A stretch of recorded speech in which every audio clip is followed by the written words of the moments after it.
México tiene el rostro de la creación.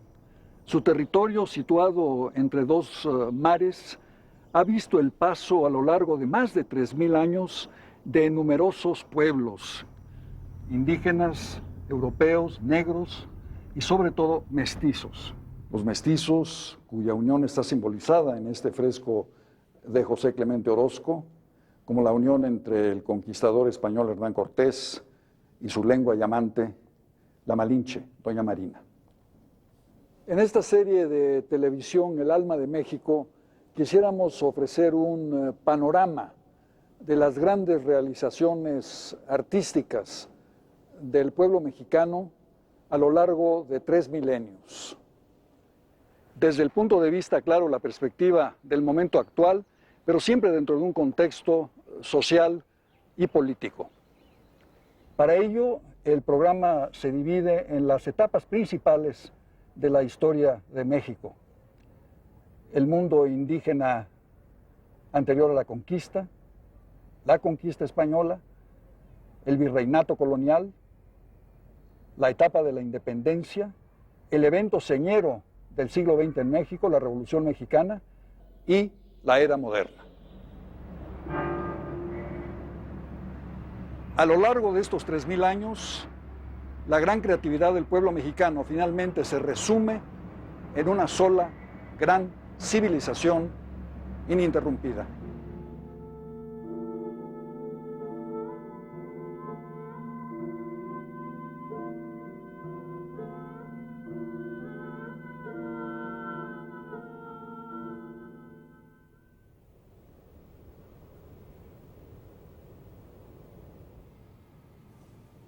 El barroco es el nombre de una perla, es decir, de una exageración. Aparece en Europa en los siglos XVI y XVII como una respuesta a los vacíos sensoriales dejados por las prolongadas guerras de religión. En efecto, el barroco ha sido definido como el horror al vacío, horror vacui.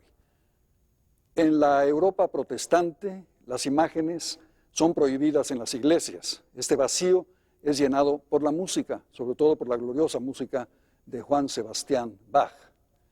En la contrarreforma católica, las prohibiciones, los dogmas en contra de los sentidos, de la presencia del cuerpo, son suplidos por el barroco, desde las estatuas de Bernini hasta la poesía de Góngora, hasta las maravillosas iglesias de Bavaria.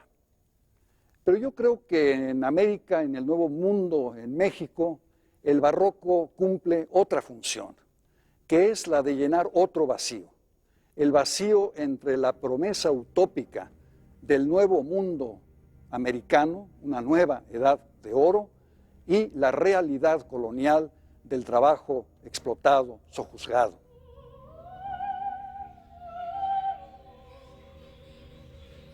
Los novohispanos creían firmemente en comparar su tierra con un paraíso, abundantísimo de todo lo existente y enriquecido por ellos en todo lo imaginable, que floreció y fructificó, en el sentido exacto de las palabras, a través del árbol inagotable del estilo barroco.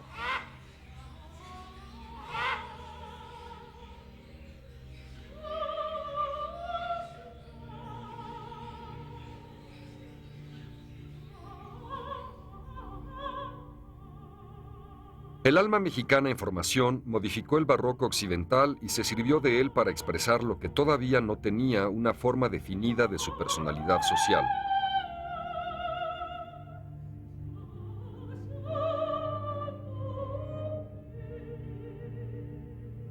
Fue una sabia combinación que aún hoy nos asombra por su perfección formal, sí, pero sobre todo por la madurez que representa en su capacidad de elegir del pasado ajeno lo universal para integrarlo en la creación de una nueva personalidad artística y cultural. Por eso existen innumerables ejemplos de una riqueza sin fin, una riqueza impresionante que aún no ha sido vista en su conjunto ni interpretada como un todo. La calidad y la cantidad de los árboles han impedido ver el bosque.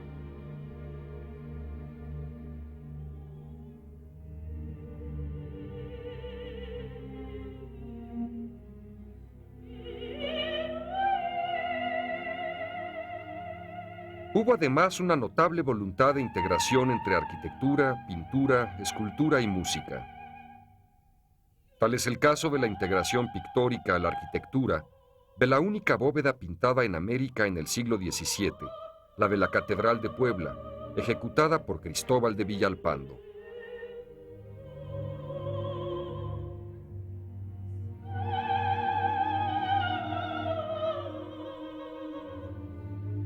O las láminas de cobre del ochavo de la misma catedral, en las que se representa la creación o el diluvio universal, a la manera flamenca, pero con un dejo notablemente personal. O la obra sin par de la sacristía de la Catedral de México con el triunfo de la iglesia, salida de las manos de Correa y de Villalpando.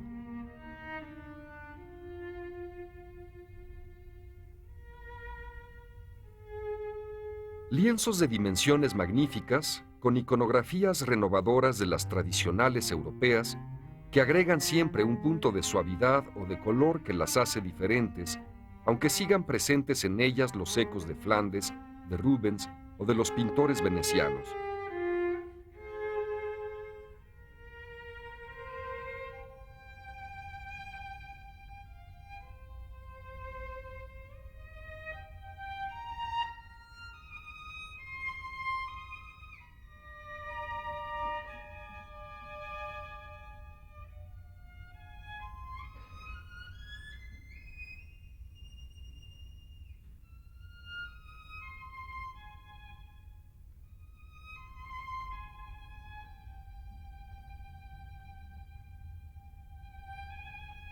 También la pintura de raigambre popular se hará presente en los templos, como la aportación de artistas, la mayoría de las veces anónimos.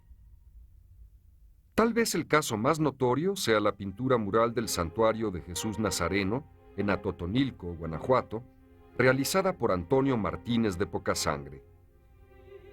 Este pintor acompaña sus terribles composiciones con poemas de tono moralizante, escritos por el sacerdote Luis Felipe Neri de Alfaro, fundador de esa casa de ejercicios espirituales. Atotonilco es un espacio compartido por artistas populares y artistas consagrados. En la sacristía se pueden contemplar obras de Juan Correa, Andrés de Islas y Cristóbal de Aguilar.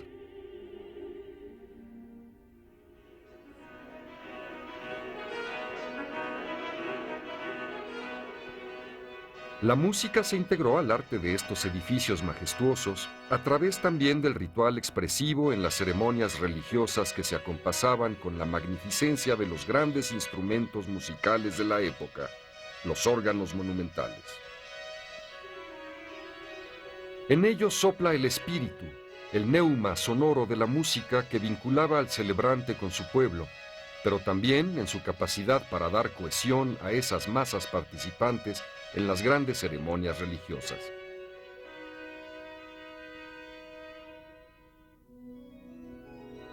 Los órganos de las catedrales, pero también de templos como el dominico de Yanguitlán o el de la Basílica de la Soledad en Oaxaca, nos hablan de una escuela de organistas nacidos ya en Nueva España y que supieron construir instrumentos eficacísimos en su función musical y verdaderas obras de arte en un sentido plástico, integrados a los retablos y a la arquitectura de las iglesias.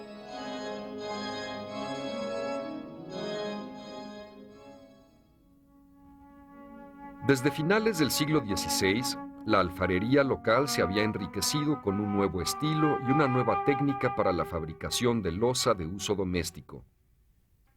Maestros loceros venidos desde Talavera de la Reina y de Toledo se arraigaron en Puebla de Los Ángeles, la ciudad más industriosa del virreinato. Vajillas completas, además de jarrones, lebrillos, esculturas y mosaicos hechos en Puebla, invadirán las casas, los conventos y las iglesias de la Nueva España. Desde entonces, la cerámica de Talavera se convertirá en un espejo donde se miran las razas y culturas que confluyeron en la nación que la adoptó y ha desarrollado con tanto esmero.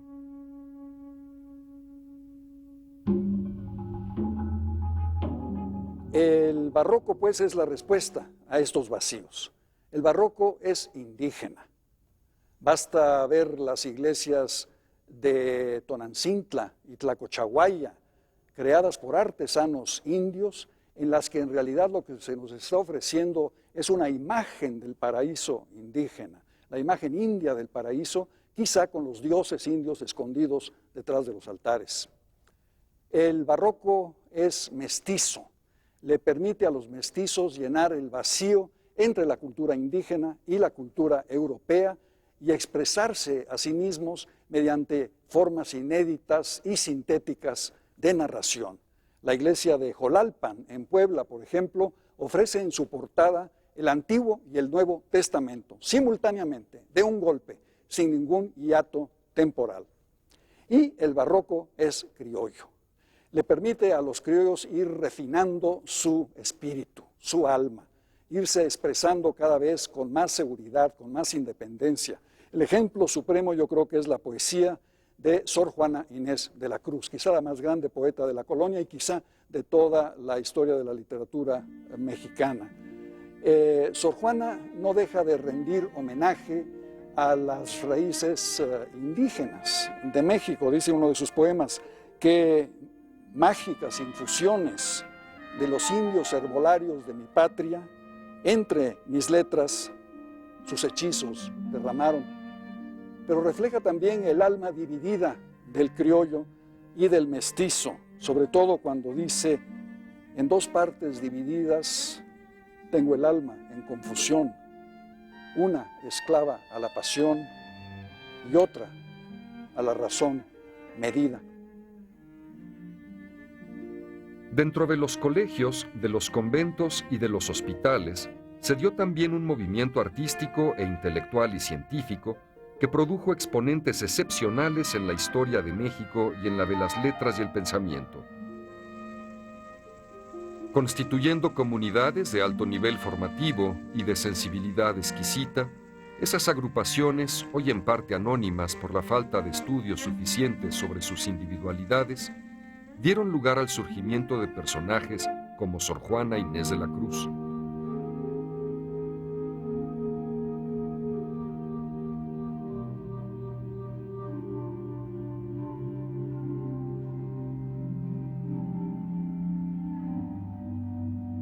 Sor Juana pertenece a los diferentes ámbitos en los que se produjo la cultura de su época, en parte como dama de la virreina en la corte, en parte como miembro de la Orden Jerónima, en parte, finalmente, por su erudición inmensa y su correspondencia con los sabios universitarios de su tiempo, con el grupo de estudiosos de la universidad. Sor Juana, fiel a su convicción de pertenecer a una realidad hecha de espejos y engaños veraces, evade toda comprensión que quiera ir más allá de los enigmas centrales de su vida.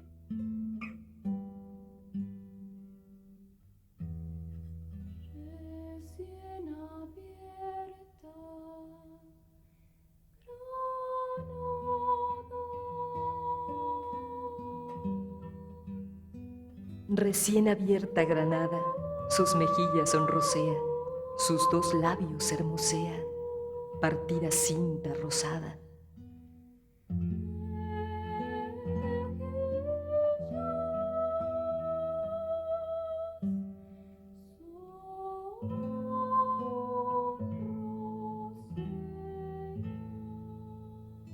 Por quien la voz delicada, haciendo al coral agravio, despide el aliento sabio que así en sus claveles toca, leche y miel vierte la boca, panales destila el labio.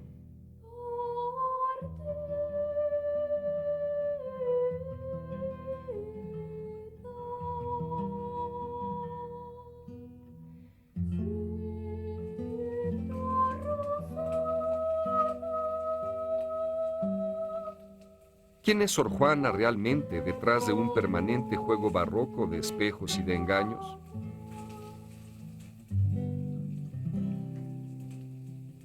Tuvo desde luego una pasión sin límites por el conocimiento que la llevó a exponer el carácter de su vocación intelectual en una de las confesiones más ingenuas y emocionantes que se hayan escrito en la historia del pensamiento.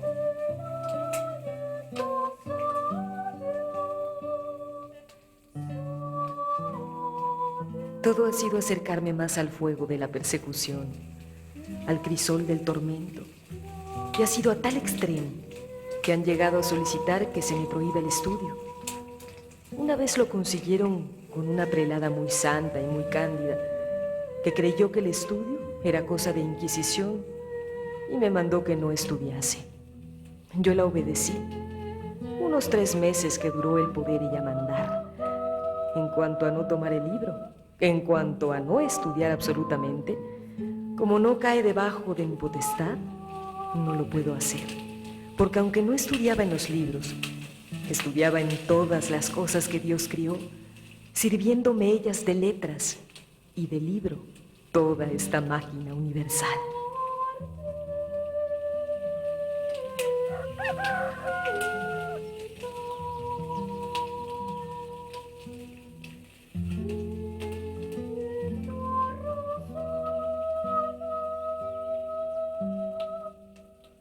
Pues, ¿qué os pudiera contar, señora, de los secretos naturales que he descubierto estando guisando?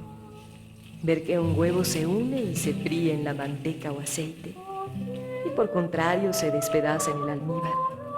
Ver que para que el azúcar se conserve fluido, basta echarle una muy mínima parte de agua en que haya estado membrillo u otra fruta agria.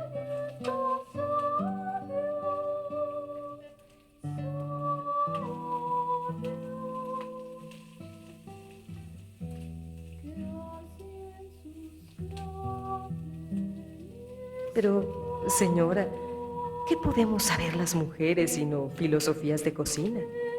Bien dijo Lupercio Leonardo, que bien se puede filosofar y aderezar la cena. Y yo suelo decir viendo esas cosillas, si Aristóteles hubiera guisado, mucho más hubiera escrito.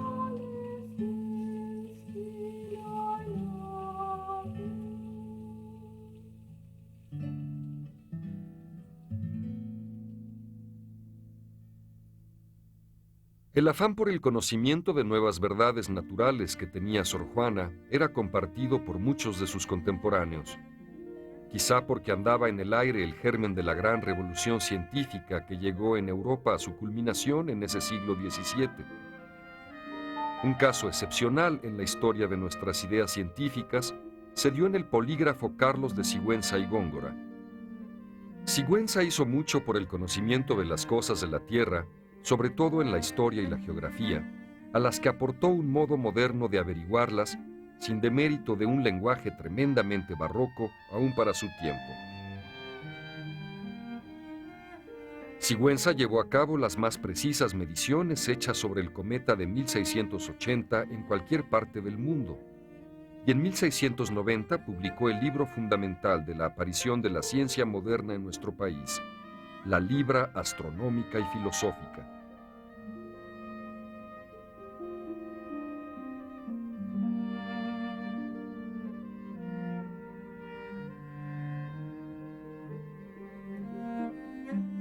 Algo muy sólido se estaba forjando en ese reino novohispano de la monarquía española, cuyos mejores creadores se tomaban la libertad de recibir a un nuevo virrey con efímeros arcos triunfales que le proponían como modelos políticos de virtud a los monarcas mexicas. La búsqueda de la verdad unió los destinos de los sabios de aquellos tiempos. En el mundo barroco, la jerarquía del creer era superior a la del saber, modos de entender la realidad natural y la sobrenatural que no se contraponían. Sea desde una perspectiva más intelectual o científica, o más sensitiva y táctil, don Carlos y Sor Juana deben haber conversado al respecto de estos temas en largas y deliciosas horas.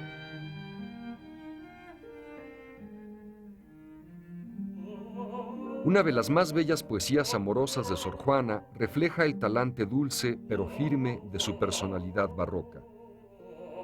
Detente, sombra de mi bien esquivo, imagen del hechizo que más quiero, bella ilusión por quien alegre muero, dulce ficción por quien penosa vivo. Si al imán de tus gracias atractivo sirve mi pecho de obediente acero, ¿Para qué me enamoras, lisonjero? ¿Si has de burlarme luego, fugitivo?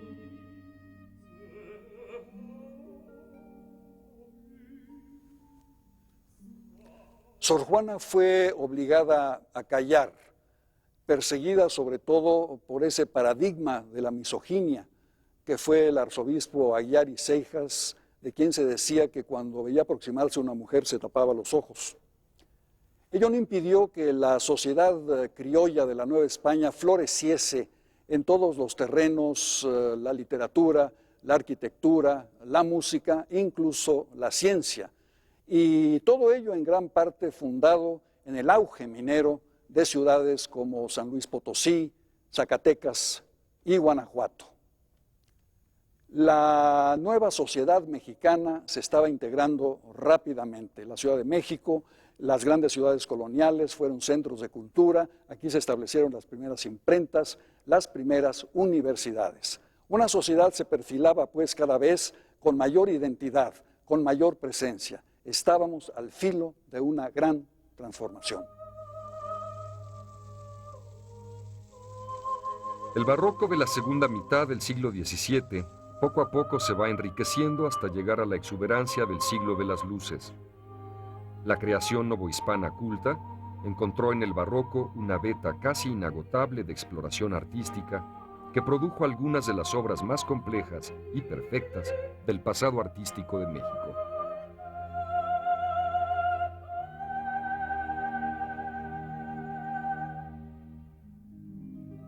La tradición religiosa de la columna salomónica, supuestamente inspirada por la divinidad para lo que fue el templo de Salomón en Jerusalén y revivida por Bernini en el baldaquino de San Pedro de Roma, le dio a esta modalidad un impulso extraordinario.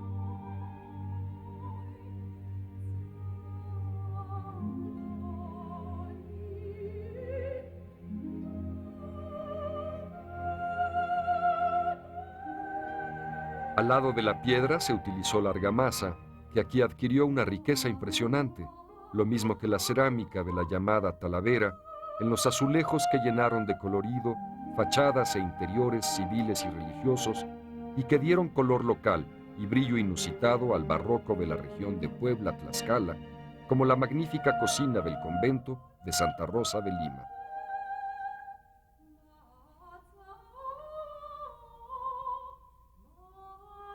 El azulejo poblano de Talavera brilla con intensidad de esmalte en la fachada de San Francisco Acatepec, en una portentosa combinación de ladrillo y piedra.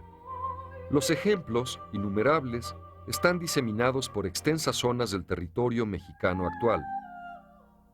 La culminación, sin embargo, ocurre entre 1690 y 1730, años en los que se crea la riquísima iglesia de San Cristóbal en Puebla, pero sobre todo, la octava maravilla, como fue llamada en su tiempo, de la Capilla del Rosario, anexa a la iglesia de Santo Domingo en Puebla.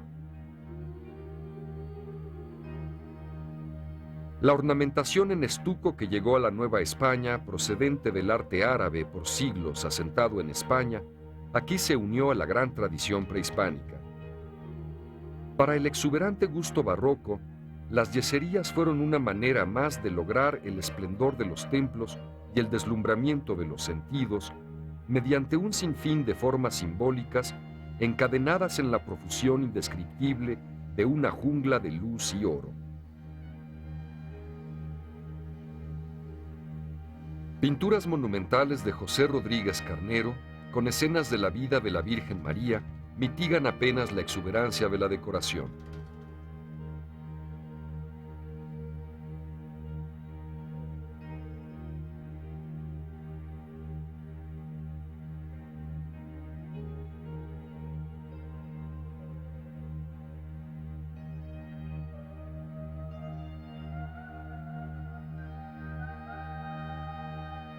Todo el conjunto es una síntesis gráfica de teología e historia sagrada, donde resalta la representación simbólica de las virtudes teologales, fe, esperanza y caridad, y los dones del Espíritu Santo.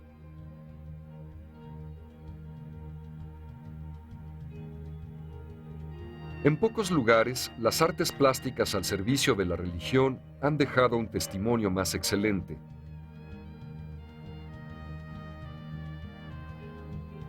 Los colores de María, azul y blanco, deslumbran en otros santuarios marianos, pero nunca tanto como mezclados con la riqueza de colorido de la naturaleza misma y de la voluntad colorística sin complejos del indígena mexicano. Así resplandece en la prodigiosa cueva que es la pequeña capilla de Santa María Tonancintla, cerca de la capital poblana. En Tonancintla se lee otra lección teológica a través de las imágenes de un barroco popular. La yesería ha sido tratada por la mano libre del artista indígena para acercarle a su pueblo la revelación no sólo del mensaje religioso implícito en el templo mariano, sino la de su propia existencia como pueblo creador.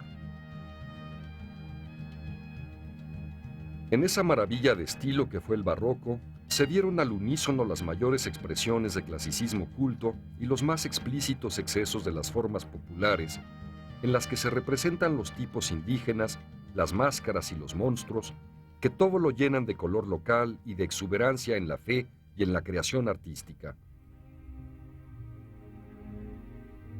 De los mismos años es otro tesoro memorable del barroco mexicano, el Claustro de la Merced, en la Ciudad de México.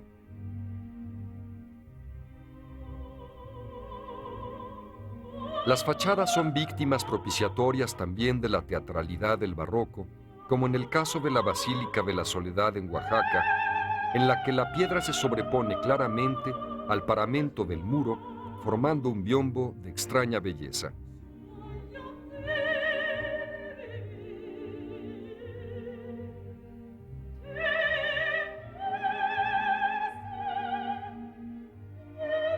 En el primer tercio del siglo XVIII mostró su maestría el arquitecto Pedro de Arrieta, a quien se deben varias de las obras más significativas del barroco mexicano. La Basílica de Guadalupe, de planta original, anuncia un manejo de la arquitectura que no se deja vencer por la decoración exterior.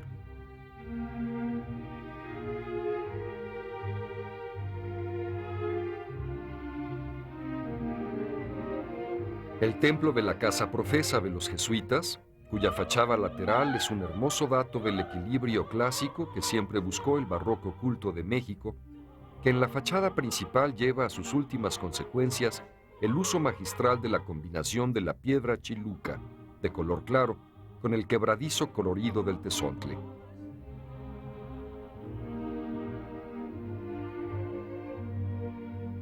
La iglesia de Santo Domingo de México es, por su parte, el núcleo de una plaza excepcional que conserva su vitalidad y su belleza.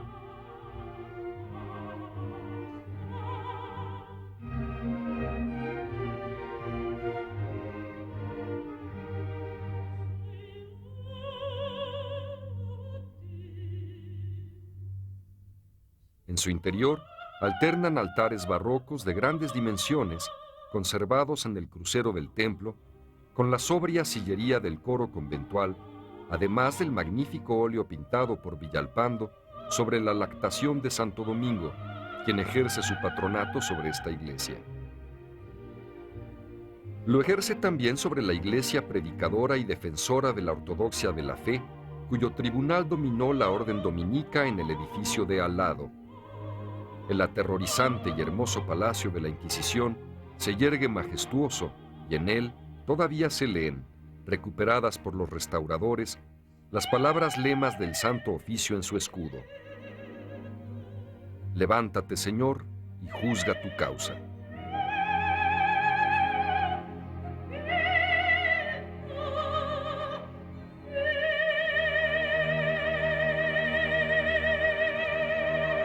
La fachada en chaflán del Palacio Inquisitorial es una solución modélica que será repetida en otras construcciones virreinales, como la casa del conde del Valle de Súchil, en Durango, sin lugar a dudas el edificio más hermoso de la ciudad y de todo el norte del país.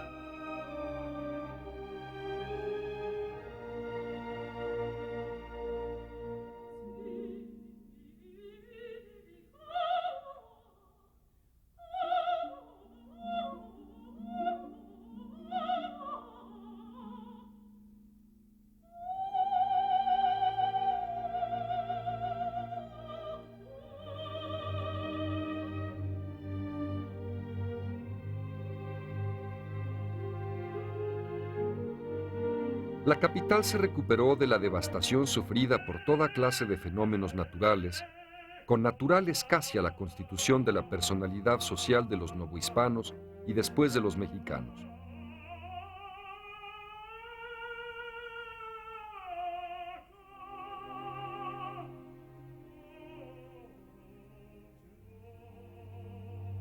Lentamente al principio, y después con verdadero fervor, la ciudad se reconstituyó no solo con edificios religiosos, sino con casas, hospitales y colegios.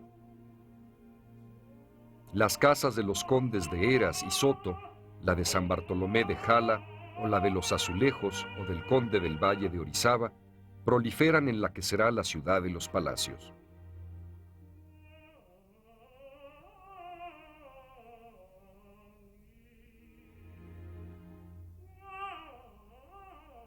En todas ellas, el lujo y el toque aristocrático son su característica esencial.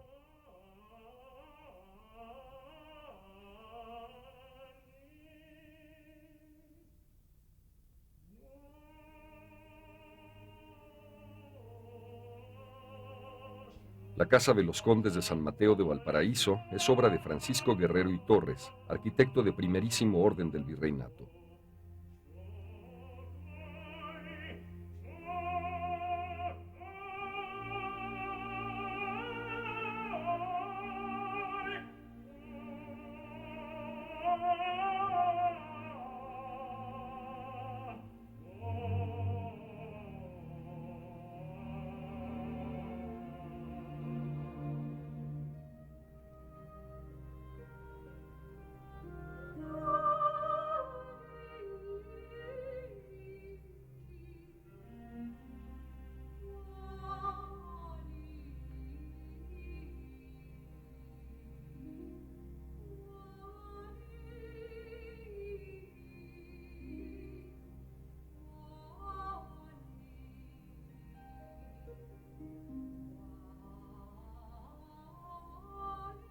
En Puebla aparecen edificios civiles de belleza plenamente identificable con el estilo local, como la Casa del Alfeñique y la de los Muñecos.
En Querétaro, poco más adelante, se crean las mansiones de los marqueses de la Villa del Villar del Águila y la gran mansión, elegantísima de ventanas y rejerías, del señor Ecala. La riqueza del barroco novohispano se distribuye por todo el territorio con una sorprendente uniformidad de calidad y de carácter, por encima de las diferencias locales.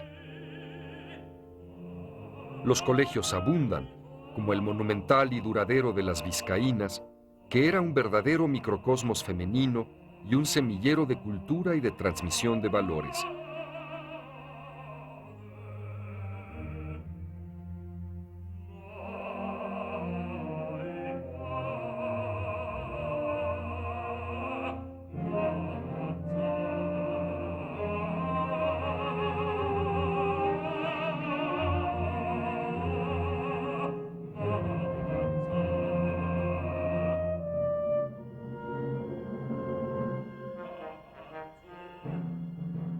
la obra magna educativa de la Compañía de Jesús en el edificio de San Ildefonso, emblemático para la educación en México, o el Colegio de San Javier y el Real Colegio Carolino en la ciudad de Puebla.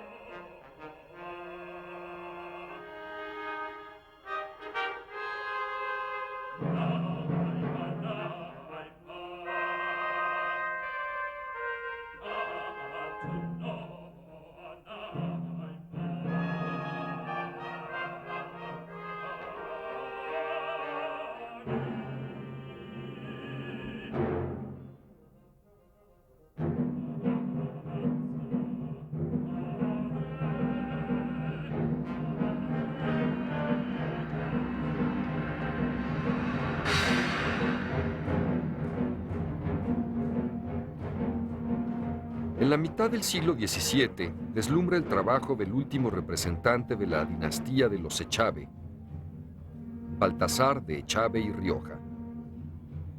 El cambio de siglo produce en la pintura virreinal el paso del tenebrismo a una tradición de luminosidad más plena, que nunca se perdió del todo en el repertorio de la pintura virreinal. Es auténticamente una lucha feroz entre la luz y las tinieblas.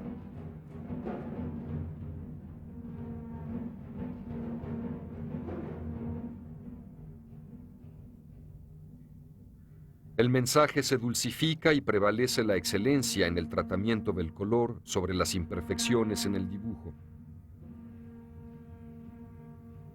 Juan Correa, pintor de color quebrado, mulato, hijo de un barbero, creará obras sustantivas de la pintura virreinal, como la Asunción de la Virgen de la sacristía de la Catedral de México, en cuya factura se respira la transparencia de un oficio prodigioso.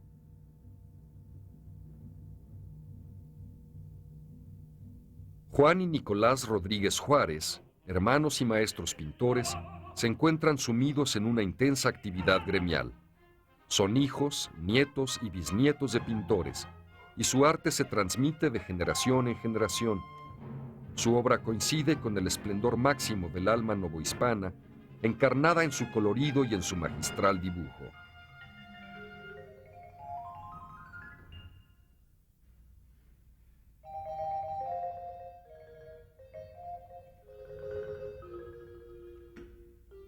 Cristóbal de Villalpando plasma en algunos óleos memorables una iconografía renovadora. En todos ellos el dibujo es en general correcto. Los contrastes de luz se manejan con maestría y reproducen una religiosidad profunda, exenta del dramatismo excesivo de sus predecesores. Son una síntesis pictórica de una forma de hacer ya característicamente novohispana, bien diferente de los modelos europeos.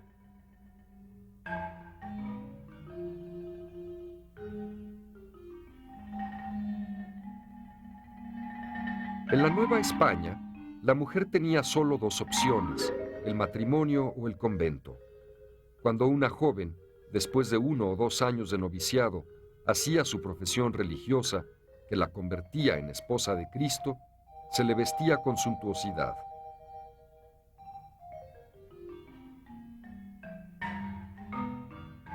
Aunque esta ceremonia se celebró siempre con gran esplendor, fue hasta la segunda mitad del siglo XVIII cuando aparecieron los retratos de monjas coronadas, llamados así por la magnífica corona de flores que lucían sobre su cabeza.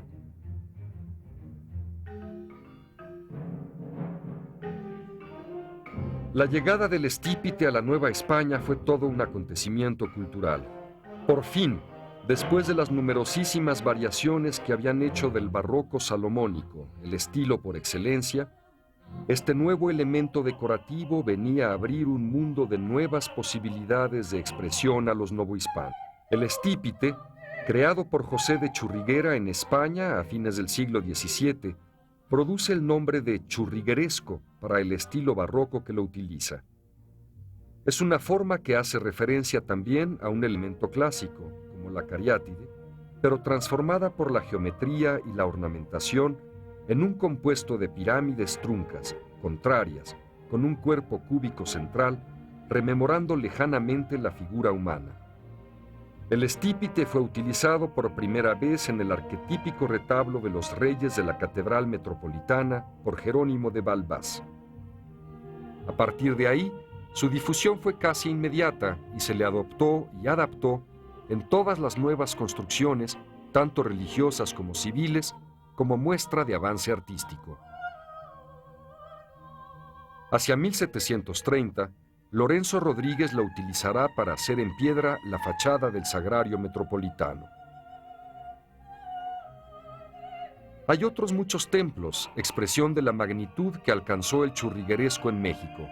San Agustín de Querétaro, con el que posiblemente sea el claustro más impresionante de América, plagado de referencias eucarísticas y de glorificación de la orden agustina que lo construyó.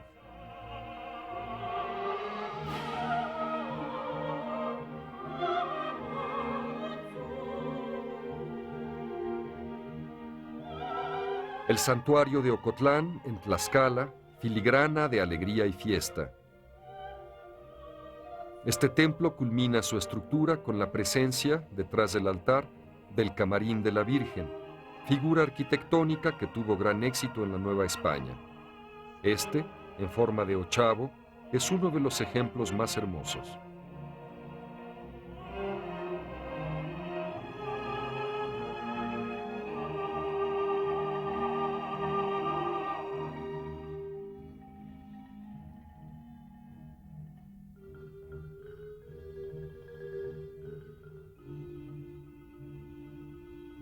La fachada de la iglesia de San Francisco y de la Valenciana, en la ciudad de Guanajuato,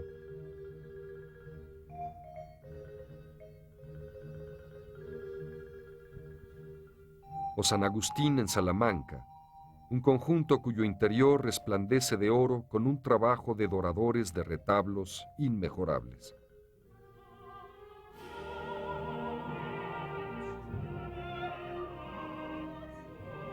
La maravillosa portada de la iglesia de San Felipe Neri, en Oaxaca, y su espléndida decoración interior.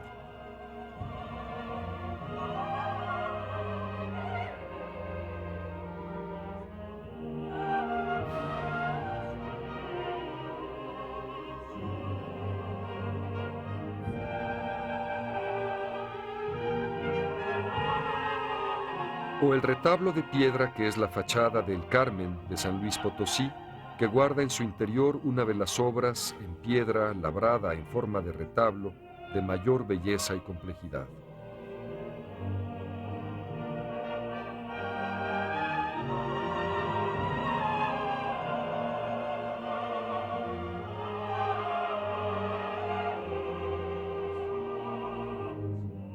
O la ondulante fachada con cruz atrial del Templo de Rosario, en Sinaloa.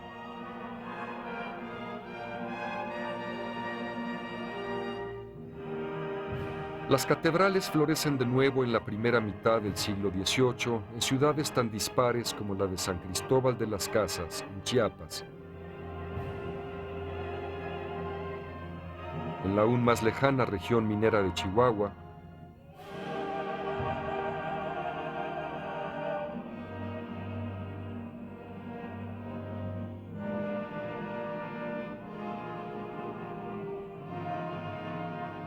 en Zacatecas, con su portentosa decoración de cantera rosada.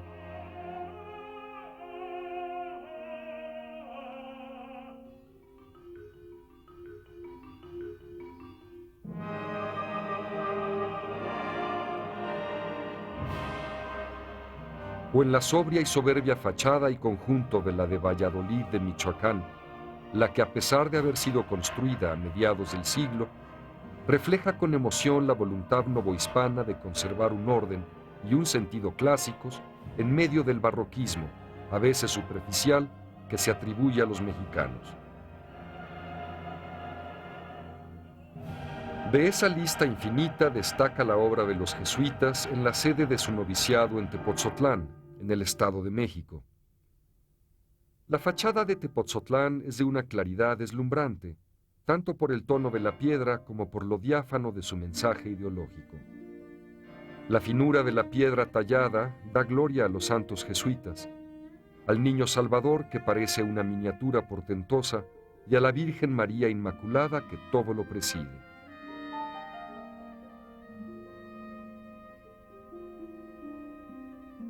Su interior es la exaltación entera de la orden jesuita y sus devociones, de su fundador San Ignacio de Loyola y en particular de San Francisco Javier, a quien está dedicado el colegio. La riqueza de los retablos cubre en Tepozotlán los vanos de la iglesia. La luz del atardecer los baña y el brillo de la madera dorada llena el espacio con una luz sobrenatural que huele y sabe.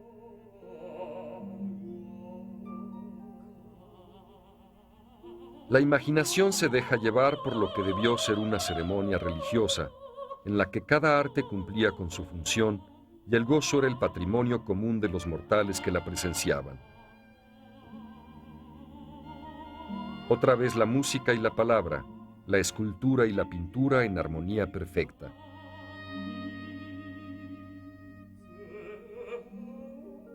Como perfecta es la planta de este esplendoroso lugar que fue sede de los saberes que colmaron a la Nueva España del siglo de las luces.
Santa Prisca, de Tasco Guerrero, en cambio, es el ejemplo del poder económico de quienes dedicaban sus afanes al azaroso mundo subterráneo de la minería. Fue construida en apenas 8 años por la iniciativa del rico minero José de la Borda, con la condicionante de que nadie más aportara dinero a la magna obra. Todo en Santa Prisca es abundante, como las vetas de la tierra minera que dieron a José de la Borda y a la Nueva España su grandeza de ánimo, su capacidad de acumulación y de entrega, su seguridad y convicción de pertenecer a una región del mundo llamada por el destino o por la providencia para ser privilegiada en la tierra. La escala siguiente en el encadenamiento de estilos, que es el estilo barroco, es una muestra del genio novohispano. Agotada la columna y la pilastra en todas sus formas y variaciones posibles, se transforma el lenguaje y se elimina la columna. Se trata del anástilo, el no estilo, el estilo que vuelve al plano total en los retablos, pero conformándolo con infinitos planos superpuestos en los que la diferencia entre unos y otros es milimétrica. Las esculturas resaltan en la ausencia de estilo. Una vez más, nada es lo que parece. La sencillez de los retablos de la iglesia del Convento Colegio de la Enseñanza en la Ciudad de México es paradoja pura, es luz pura, es pureza de formas clásicas que vuelven a plantear los límites de la imaginación creadora de la inagotable cantera mexicana.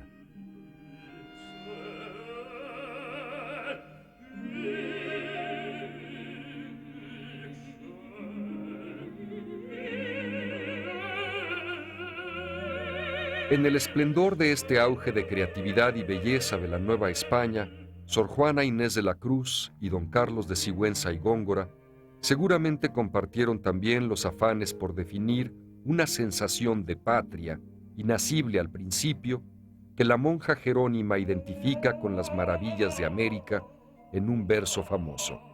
Que yo, señora, nací en la América abundante, compatriota del oro, paisana de los metales, donde el común sustento se da casi tan de balde que en ninguna parte más se ostenta la tierra madre.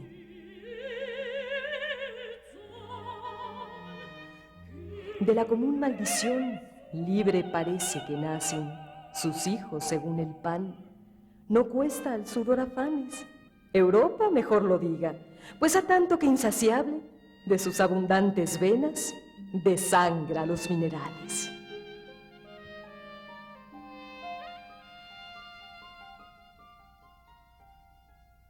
Sigüenza, por su parte, buscará definir esa misma patria guiado por la cita clásica de Farnesio. ¿Quién será tan desconocido a su patria que por ignorar sus historias necesite de fabulosas acciones en que vincular sus aciertos? Es pues la patria una cosa saludable, su nombre es suave y nadie se preocupa de ella porque sea preclara y grande, sino porque es la patria.